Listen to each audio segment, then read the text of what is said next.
কত তাড়াতাড়ি রোজা কেটে যাচ্ছে তাই না? আস্তে আস্তে করে পুরো রোজা শেষ হয়ে আসছে, আর হয়তো আজকে লাস্ট জুম্মা। প্রত্যেকবারের মতো এবারও আমার মনে একটা গিল্ট ফিল হচ্ছে যে জানি না সবটা রোজা আল্লাহ আমার কবুল করলো কি না। মনে হয় কোনো ভুল করে দিয়েছি, হয়তো বা পারলাম না ঠিকঠাক মতো করতে। তোমাদেরও কি এরকম মনে হয় জানাবা। আমার কি জানি কেন এরকম লাগে। আর আমি না স্নান করে কাপড় শুকাতে আসছিলাম, আর দেখছিলাম সবটা লোক নামাজ পড়তে আসছিল।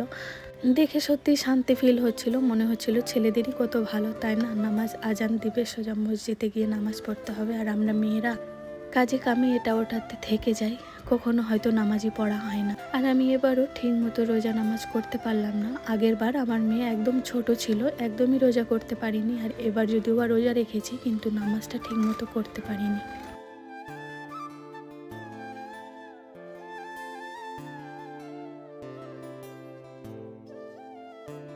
আর এই মসজিদটা না একদম আমাদের বাড়ির সামনে, অনেক বড় মসজিদ, পুরো গ্রাম এখানে নামাজ পড়তে আসে। আর আমার বরের অনেক লেট হয়ে গেছিল, আমার মেয়েকে নিয়ে ও দোকান গেছিল, তারপরে এসে ওই স্নান করে চলে গেছিল নামাজ পড়তে, আর আমার মেয়েকেও আমি স্নান করিয়ে দিয়েছিলাম। তারপর ও ঘুমিয়ে গেছিল, আমি উঠে ইফতারির খাবার বানাচ্ছিলাম, আর ততক্ষণে ওইও ঘুম থেকে উঠে গেছিলো।